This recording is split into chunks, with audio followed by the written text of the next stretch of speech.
So last time we talked about the Mughal Empire, and we talked about how they actually came from Mongol, Turkic, Persian conquerors. Specifically, they came from Babur, and Babur himself was a prince in the Timurid Empire, an empire that comprises a lot of present-day Afghanistan, Iran, and Turkey. Um, but Babur invades northern India, and over the foundation of the Delhi Sultanate, he constructs the Mughal Empire.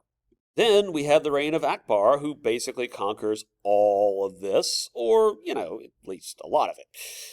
So we built up the Mughal Empire, now we're going to tear it down.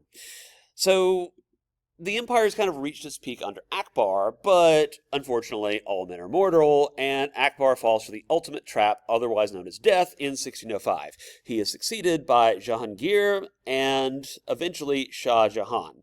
Um, so these are very similar rulers. Both have a very similar ruling philosophy. Both retained tolerance towards Hindus and kept the alliances, fought wars against enemies, but they don't have the dream of conquering like Akbar does.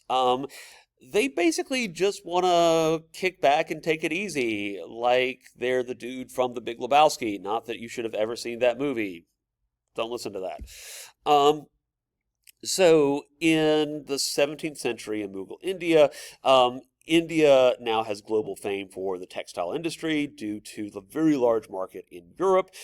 Just to be honest, basically most every other type of garment sucks except for cotton and silk. The beauty of cotton is that you can actually wash it.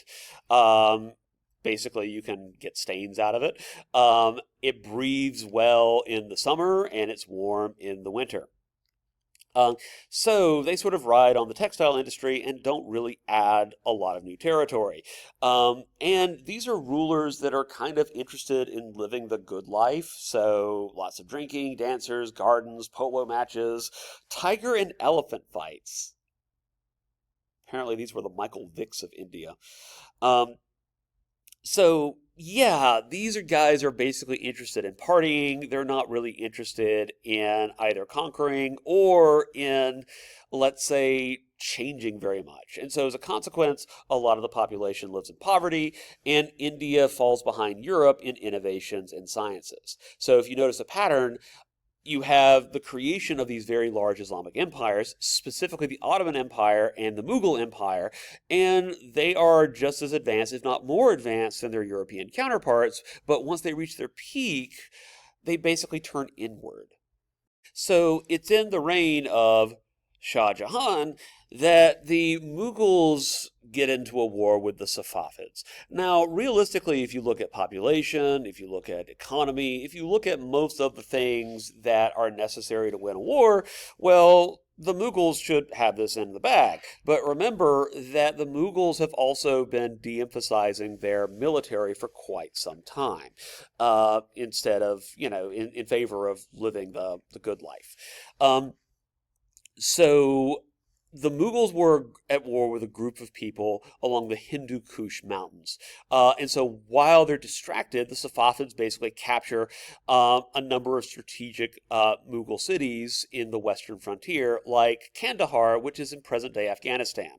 And so surprisingly, the Mughal-Safavid war ends with a Safavid victory. For one thing, basically the Mughals are fighting a two-front war, which, as Hitler knows from World War II, is not necessarily, or not really, how you want to fight a war at all. The war in the Hindu Kush dramatically weakens Mughal forces. Also, the terrain of the Hindu Kush is very hostile. It leads to a lot of attrition, death, and it's very difficult to traverse. Most of the battle between the forces of the Safavids and the Mughals are fought in the winter in what is today Afghanistan, where there are very, very harsh winters. And because of the mountainous terrain, the Mughals have a difficult time replenishing their lines and their troops. So it ends in an epic, crushing defeat. But not to worry, we still have art.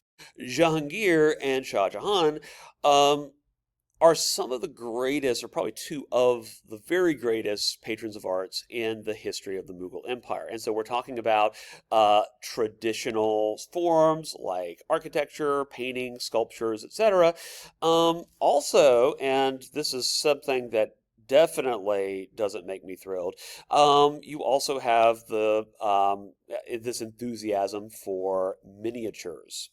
So these miniatures were very difficult to paint because of their small size, and most tended to depict scenes at court, battles, animals, plants, major events. But of course, I have some affection for this because you can draw a line from this to the advent of tabletop war games and Dungeons and Dragons. So yeah. Mughal architecture tended to blend elements from both Persian and Hindu traditions. You will see an example of this in a little bit. So Mughal architecture ends up being a mix of traditional Indian white marble with lots of Islamic arches and the domes that you guys are familiar with. So the example that we're going to see a little bit later is, of course, the Taj Mahal.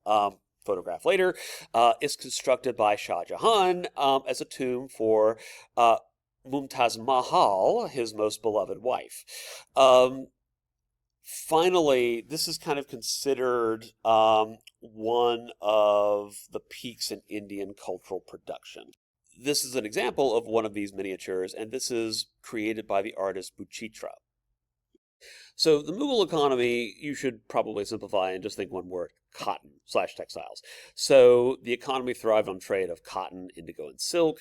A lot of the trade occurred with Europe from Indian coastal towns. Eventually, that trade with Europe is going to be a double-edged sword. And eventually, government officials grant land to military officers and individuals in the bureaucracy. So, in other words, you almost have the creation of another feudal class. This system allowed many to grow wealthy and, of course, amass a lot of political power.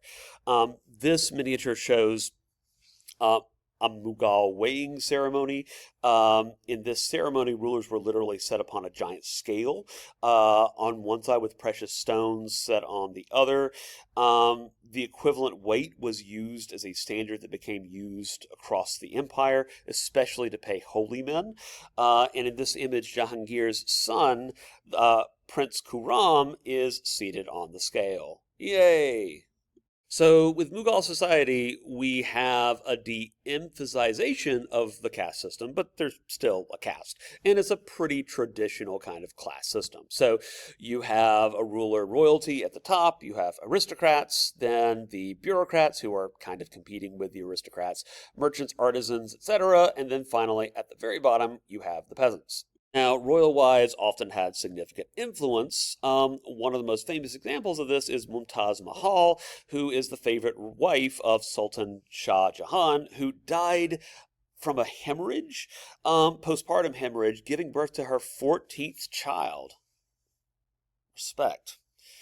When she died, Shah Jahan memorialized her by building the Taj Mahal, seen here. Well, I think their mission accomplished. So this is an example of Mughal mausolea, which is the plural of mausoleum. And note that the inspiration heavily comes from Islamic mosques. So you have sort of the minarets, you've got the domes. However, the building material is inspired by Indian architecture. Now, Shah Jahan rules during the commercial boom of the 16th, 17th centuries, where basically India is just loaded with New World silver, and he uses that to construct the Taj Mahal.